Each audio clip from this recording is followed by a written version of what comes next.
from MCIE. Inclusive education should be #nothing special.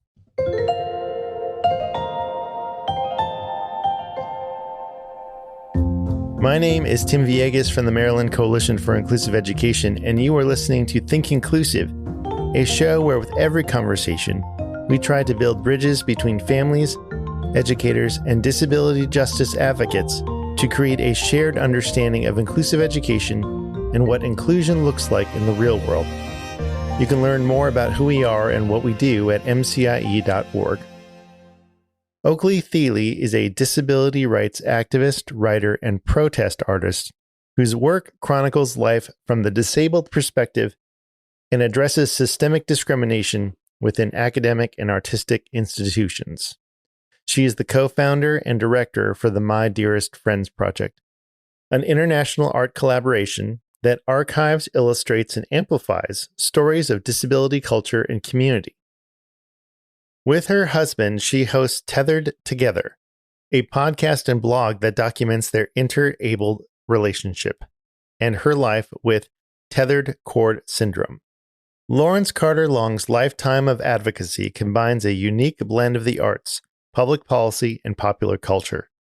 Formerly the communications lead for the National Council on Disability, an independent federal agency during the Obama administration, Lawrence joined DisArt as the Director of Discourse and Development in June 2022. In this episode, Oaklee and Lawrence discuss the My Dearest Friends Project and its connection to the Nothing Special campaign.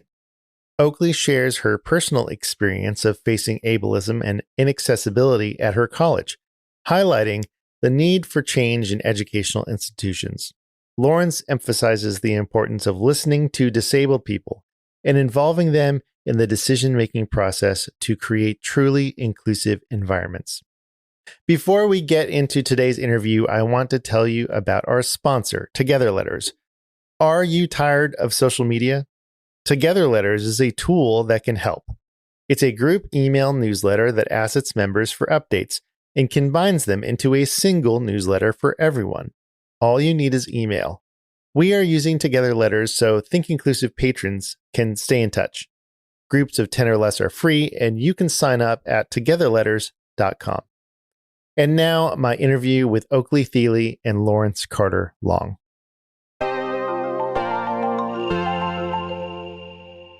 Oaklee Thiele and Lawrence Carter Long, welcome to the Think Inclusive podcast. Thank you for having us. Thank you, Tim. It's a pleasure to be here. All right. So I originally reached out to Oaklee for a potential interview when I heard about the Nothing Special project. And so Oaklee or Lawrence, could you explain to our audience what that is and the connection between that and My Dearest Friends Project, DisArt? Like, how does it all work together? Yeah. So in March of 2020, DisArt and I co-founded the My Dearest Friends Project together. We saw this common problem at, the start of the pandemic, throughout the whole pandemic, where the media was talking about disabled people, but we didn't feel like they were talking to disabled people. And so DisArt approached me to try to figure out a way to build a public platform where disabled people could come and share their stories and their experiences. We wanted to figure out a way to archive the COVID-19 pandemic from the disabled perspective. And so after a little bit of brainstorming, I eventually wrote the very first My Dearest Friends poem. It started off with the words, "My dearest friends," and it just talked about, wanting to build a more accessible world, a world for everyone, a world for us. And I just signed it off with my first name because it really was this sort of vow to my community, to my disabled friends and the people that I wanted to build this platform for. So I felt like my first name was really just enough. I was writing to my friends. And so we posted, an open call out on Instagram, urging disabled people to sort of respond in their own way, to write their own Dearest Friends poems. And so having Dearest Friends virtually on Instagram really allowed disabled people to connect in a safe and accessible way we were able to sort of find comfort and support in our shared experiences. And the stories that people were submitting to Dearest Friends were so diverse. A lot of stories of, happiness and successes, but then there was also a lot of fear and worry around the pandemic. And over time, Dearest Friends has handled a lot of difficult topics.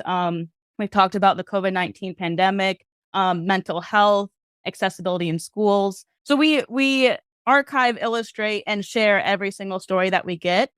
Sometimes we'll expand past Instagram and bring these stories into the physical realm, where we'll build vinyl. We'll build Dearest Friends exhibitions in person using the vinyl prints of the charcoal drawings, and that gets installed in various institutions around the Grand Rapids area. So one of the latest topics that we've tackled centered on the hashtag Nothing Special, which is where you eventually found us. But Lawrence actually came up with the hashtag for this campaign. So if you want to talk about hashtag Nothing Special, Lawrence. Yeah, these days everything begins with a hashtag, right? and I think since DisArt began in 2014, one of the guiding principles shared by our founders, Chris Smith and Jill Vinn, has been really to serve as an incubator for artists and for ideas. And so what that means, practically speaking, is that everything that DisArt does begins and ends with relationship.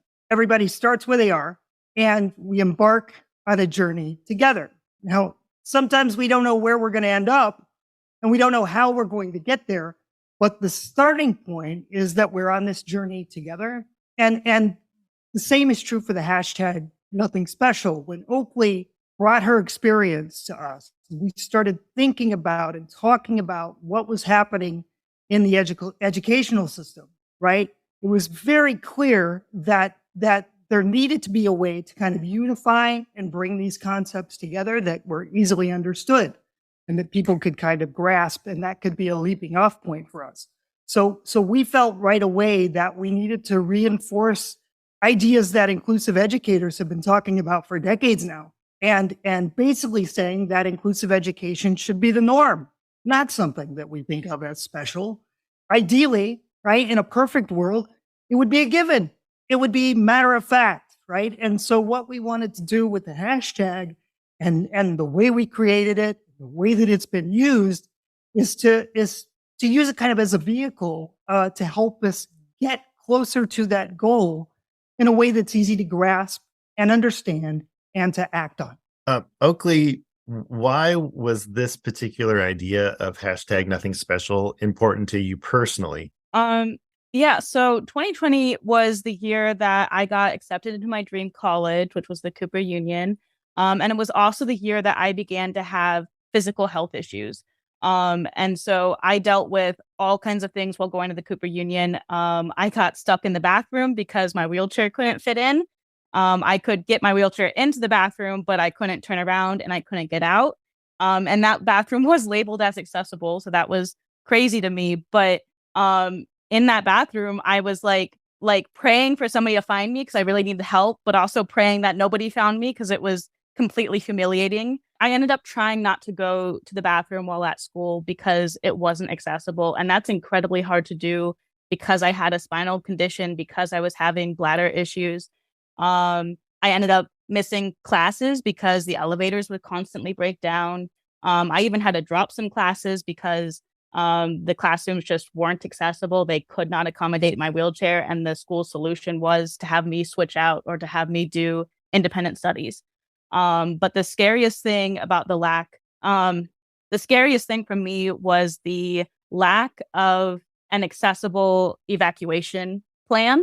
So since I got my wheelchair, I had been begging the Cooper Union to, figure out an accessible fire escape plan for me. I was like, I don't know what to do in a fire, but I cannot take the stairs. And it took me repeatedly asking them over and over and over again, what are you going to do about this? They eventually came back to me and they said, well, our solution is to have you and your wheelchair and your service dog just sit and wait in the stairwell and we'll send somebody to come get help. And sorry, I'm getting a little I'm like shaking right now because it was, how do I say it? It was a very humiliating and dehumanizing experience. Being told to just sit there in the stairwell and wait and to put my life in their hands. I mean, the whole school year, the school showed me that they did not care about disabled students. Because if they cared about me, they would fix their bathrooms. They would make sure that their classes are accessible. They would listen when I reported these ableist comments made by their staff, and they did none of that. So if that's how they treated me on a daily basis, how could I trust them to remember me in a state of emergency? During these fire drills, I would just have to sit in the stairwell and watch as the able-bodied students would rush down to safety. And I began to develop a lot of anxiety about dying in college, not because I had chronic health conditions, but because my school was severely inaccessible. Currently, I'm on a medical leave, and I'm honestly not sure if I will ever return to the Cooper Union just because of how intensely inaccessible and ableist they were. So I didn't understand how critical accessibility was until I needed my school to be accessible for me. But Yeah. yeah. Yeah. And how disappointing to be so excited about being a part of a community and wanting to belong, and yet in everything that they did with, their, how they structured their buildings to their, safety protocols, a complete disregard for your safety. Right. So how do you feel like you're a member of that community when they do that? Right. One thing that I would like to add is that, like, I was in shock when the Cooper Union came to me and said, you can just sit and wait in the stairwell. And then when I started to do some research on it, I realized that this is not just an isolated thing. This is not like some crazy idea that the Cooper Union came up all by themselves. This is a solution that institutions all across the country tell their disabled students. This is a very common protocol to have disabled students sit in the stairwell. And when I told the Cooper Union, this is dehumanizing, this is awful, this is not okay, they were like, well, it's happening all over the country. This is how we all do it. And that's when, like, whole systems need to change. It's just, you can't just leave it like, oh, this is how we've done it always. Doesn't mean that it's right. So, that was. Well, and let me connect that for our listeners too, who are interested in inclusive systems, inclusive schools. When a system says, well, this is just how we've done it. This is how we've done it, and it's happening all over the country. So, like, why should we change? That's exactly the same argument for segregated classrooms, for segregated schools, disability specific programs. Well, it's happening all over the country. This is how we do it.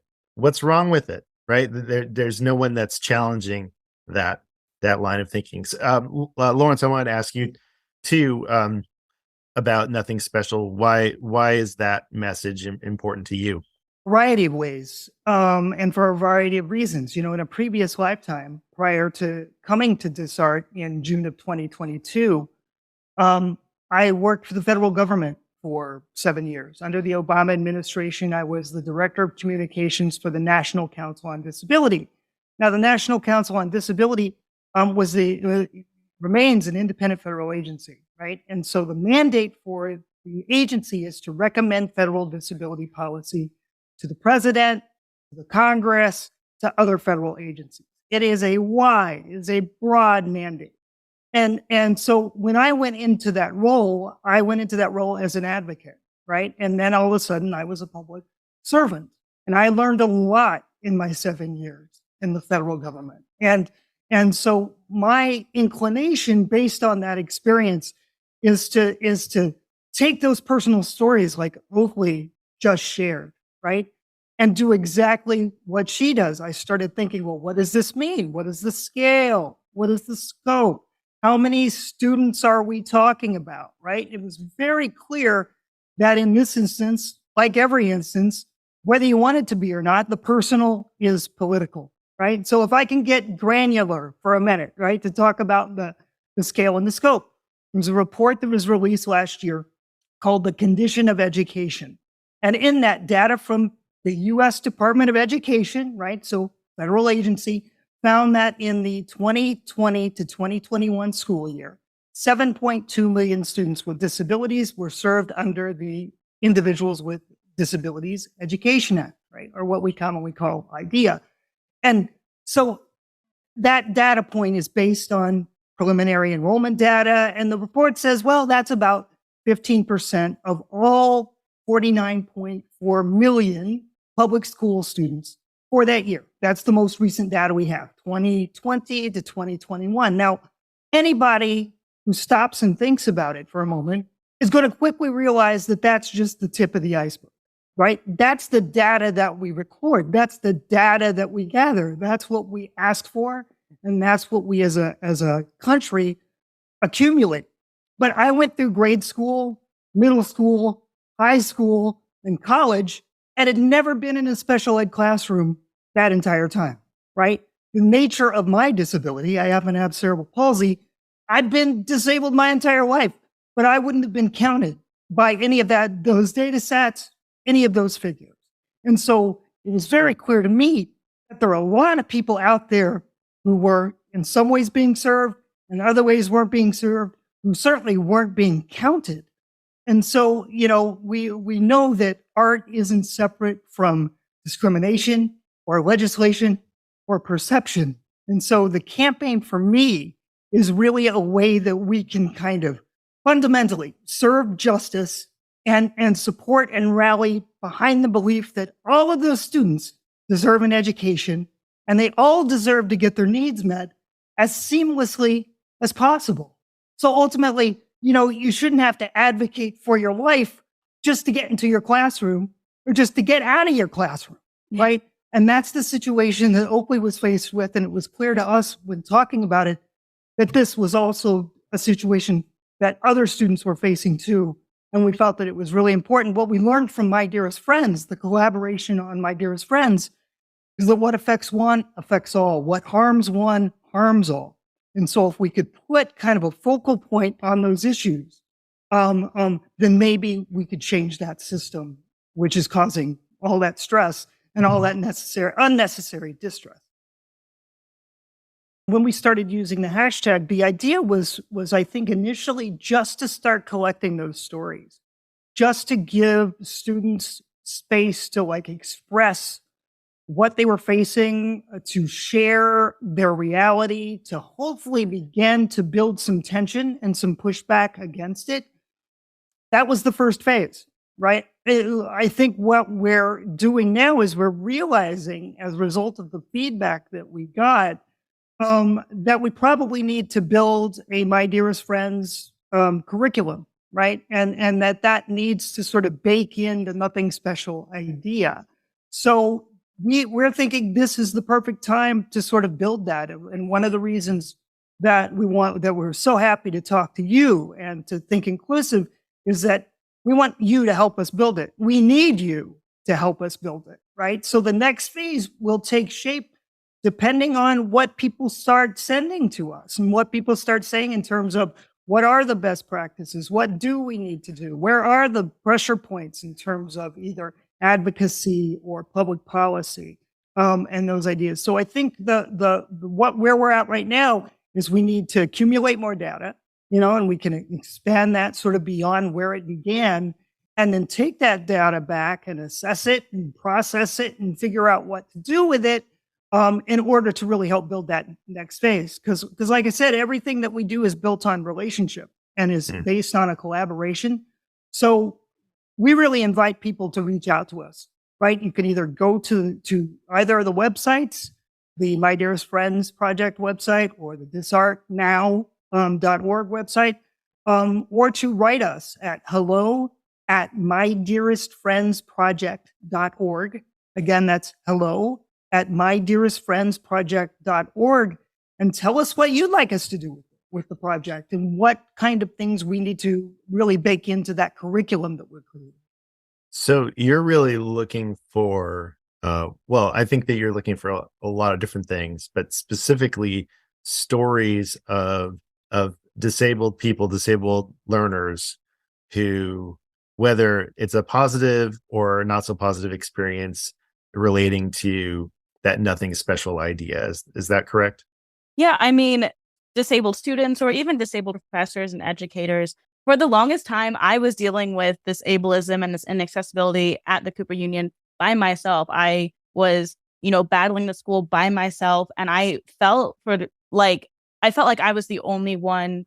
I felt that these experiences were specific to me and because my school was bad. And when we started to collect these stories from hashtag nothing special, I really quickly started to realize that these experiences are happening in almost all the schools. It's happening all over the place. And so that was extremely helpful to be able to hear from other members of the community, both educators and students. Is there a story that you can share with our listeners that can give them an example of what are the types of stories you're talking about that you received when you made the call to ask about nothing special, hashtag nothing special? I can tell you one that comes immediately to my mind. Actor Danny Woodburn, who a lot of folks know as Mickey on the Seinfeld television series, sent in an anecdote from his time in college, I think in the Philadelphia area. And one of the things that he talked about in his experience was that often he had to get all the way across campus, which was difficult for him. And he instantly kind of noticed a classmate who was a wheelchair user and had an electric wheelchair. And Danny would hop on the back of his classmate's electric wheelchair, and that classmate would then zoom across campus where they had another class sort of on that side of things to get Danny to class on time. And so one of the reasons that I love that story, right, is it not only talks about those situations where we bond with other classmates and as we learn and grow in college, not as a negative, right, but as a positive. That was an organic way that Danny discovered community and solidarity, right? And so in sharing that story, hopefully it gives other students at similar points in their lives and in their educational career, ideas about who they can connect with and how they can grow and how they can leverage actually their experience of disability or their ways of sort of adapting to a non-inclusive world in order to kind of get ahead, right? And I'm just so jazzed by that because even though I've identified as disabled my entire life, like I said, I've had cerebral palsy since birth. I didn't get involved with disability community until I was 35 years old. And, what if I had had those kind of connections, those kind of experiences at earlier ages, from the age of 5? How would my life be different? How would I have a better understanding of disability culture and disability history and disability community? And so there are all these things that didn't happen to me until late in life. And I think part of what we're trying to do is sort of get past that internalized ableism and all those barriers that are sort of placed in people's way just by thinking, right? I grew up in the 1970s. I'll date myself, but the emphasis then was to be as normal as humanly possible. And I just did normal in air quotes there. Well, what does that translate to? That translates to basically non-disabled, right? Mm-hmm. And Yeah. it wasn't until I realized that having a disability was my normal that my relationship with it changed and the world started to open up. So I think one of the things that we'd like to do is push back against all forms of ableism, both external and internal, and help people make those connections sooner so that they can live their lives differently sooner by getting connected.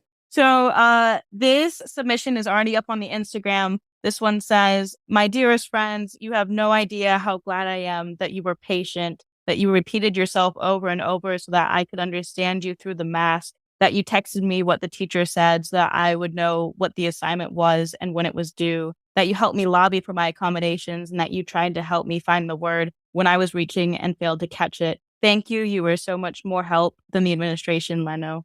What I love about this submission is that it focuses on the positive instead of the negative. I think when we start talking about accessibility and inaccessibility in the schools, it is very easy to go towards the negative part of things. And it is really easy for me to list up all these negative things that happened at my school, but there were also so many positive things that were happening. I mean, I remember going into English class and my professor there would get to school early and she would rearrange the desk and remove the chair from my desk so that I could easily and independently just slide my wheelchair in and sit down. And I don't think she quite understood the significance of that very, very small action, because her class became this sort of safe place for me where I knew that I could leave all of the ableism that was happening and the rest of the institution behind, and I can go into that space and be accommodated and feel safe and feel like my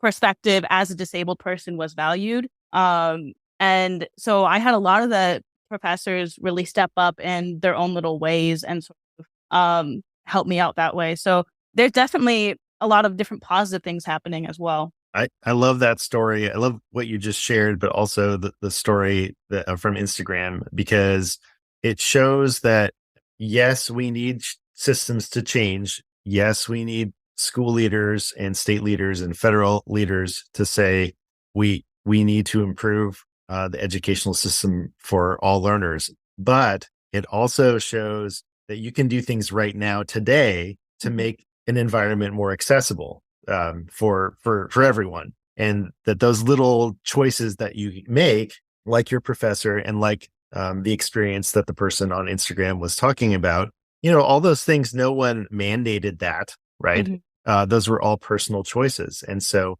that is how we can fight this idea that, we need separate spaces for people. Mm-hmm. Why wait? Right. I think the what sort of guides me in this whole process is that if there's a situation or a circumstance where we can be more patient, where we can pause, where we can slow down and take into consideration just what that person's needs are, and that they're nothing special, and that it's just this human being talking to that human being, that benefits the whole world, right? That makes me a better person just because I'm listening. And I think it helps others feel heard, which is, I think, really important, especially in the world that we're at today. So I think it's those kinds of like one-on-one connections, that kind of deliberate, very mindful approach to our interactions that eventually will get the decision makers, hopefully the decision makers and the elected officials and public servants and all of the above, into the kind of mindset where they will indeed make those changes and put them into law. So there are resources on the My Dearest Friends Project website right now that educators can use. So how do you envision educators using those resources? So we've learned a lot from what we've done with My Dearest Friends Project. So I'm thinking maybe, Oaklee, this would be a good time to talk about some of the partnerships, like with the Grand Rapids Children's Museum, and how that evolved and brought people into the process. I think one of the biggest things for educators, if you're sort of looking to use the Dearest Friends Project, is simply reading the stories, going to disabled students, talking to disabled students, asking what their access needs are. The best way to understand how to make your classroom more accessible is to simply ask us what our access needs are. Talk to the disabled person directly. It's impossible to reinforce that enough. Oh my gosh. Agreed. It cannot be reinforced enough, because institutions must account for the disability community. They can't just accommodate us. They must account for us. Accessibility should be not this like afterthought that's tagged on after the institution is established or after your classroom is established. It must be woven into the foundations of the institution from the very start. And the best way to do that, I think, would be to listen to disabled people. The ways that we I see it happen all the time where, the Dearest Friends Project will partner with an institution like the Grand Rapids Art Museum or the Grand Rapids Children's Museum. And it sort of, starts conversations and allows us to sort of build up that safe space for questions to be asked that aren't normally asked, whether it's because they're scared of being offensive or any of that. Like, we can kind of build up that safe space, I guess. There's a lot of different ways to deliver a message. It could be a blog post. It could be a podcast. It could be it could be an art piece, whether that's illustration, painting, dance, music, however you want to say it. There's a lot of different ways to convey that. But what initially drew me to this project was that it was artistic expression. Mhm. And I think that there's a huge gap with that type of medium and the connection between like disability rights and inclusion, especially inclusive education. So that's why I think this is so unique to me, is that, there's hundreds of blog posts about why inclusive education is important. And, fortunately, there's a lot more podcasts that are talking about it right now. So that's great. But I never see art that delivers that message ever. So, I don't know, maybe I'm not looking in the right places, but that's what speaks to me. For me, it was like a very natural step to sort of choose to like work in a medium like that. I am an artist. I also have a very short attention span. Like reading really long blog posts or listening to really long podcasts can be very hard for me. I like to do like very quick things. I mean, even the sketches for Dearest Friends, they're very, very quick gesture drawings, and then I move on to the next one. But kind of going off of what I was just talking about, especially for Dearest Friends, I mean, Dearest Friends was made by the disability community for the disability community. And it's got accessibility and inclusion made in its core. That's like the very first thing that we were thinking about when we created this project. And so sort of developing that Dearest Friends style and the way that I create these images, it all came down to accessibility for me. Of course, this project was started during the COVID-19 pandemic, and that was when, we were being told to stay inside to help prevent the spread of it.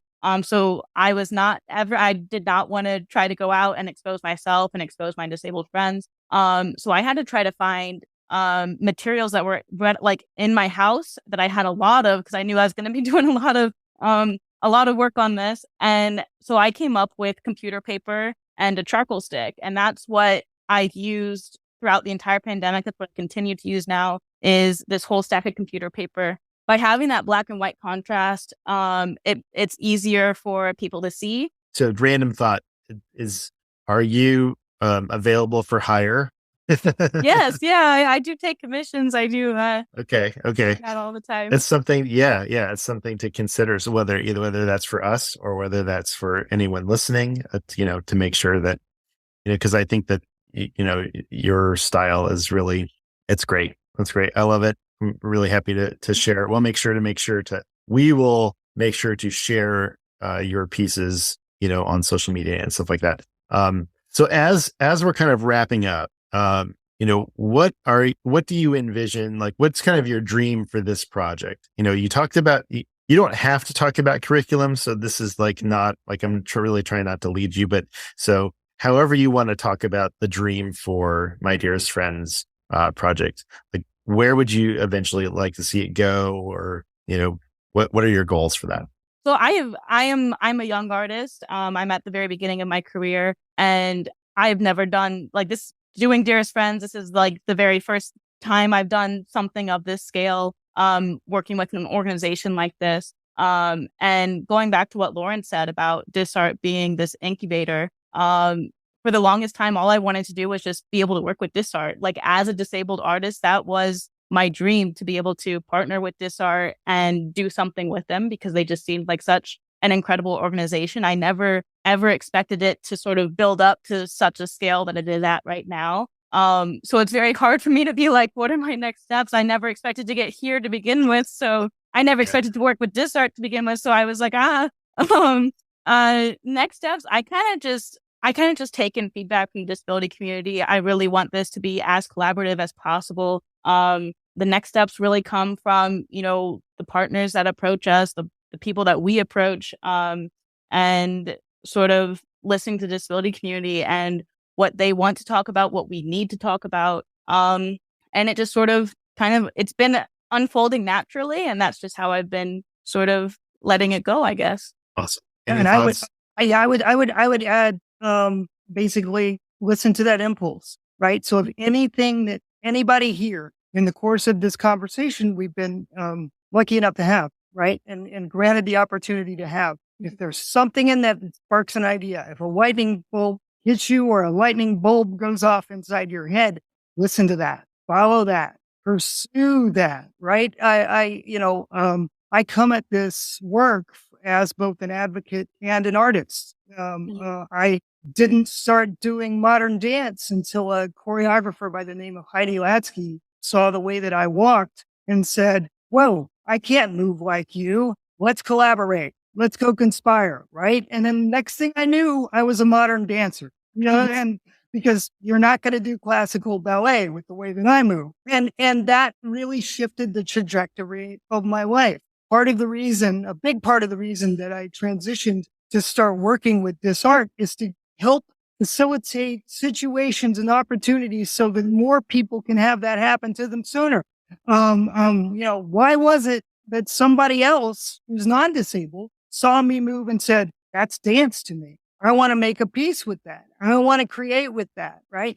Disabled folks should be having those opportunities and having those ideas themselves from birth, from the beginning, right? And so unfortunately, we're not quite there yet. And so I think the most important thing that people can do is if they got an impulse, if any of this jazzes them, if any of this is something that they get excited by, then reach out. Then that's why we're here. DisArt isn't, as I said, an incubator, and we want to support artists and we want to support projects that really make people's hearts sing and their souls rise. And so we're open to any and all ideas.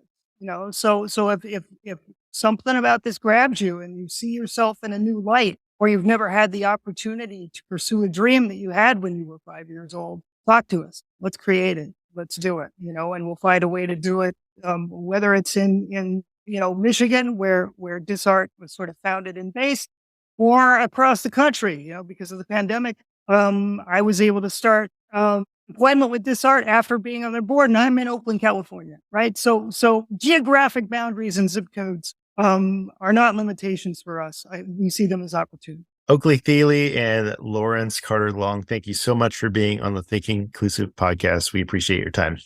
Thanks for having us. Thank you so much.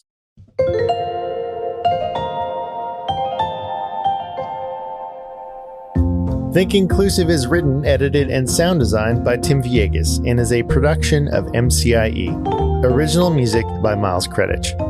Attention school leaders, did you know that you can team up with the Maryland Coalition for Inclusive Education to promote inclusive practices in your school or district, regardless of your location? MCIE has partners in Maryland, Illinois, Virginia, Arkansas, Oklahoma, and more joining us in this work. Our goal is to expand partnerships in every state in the United States and beyond.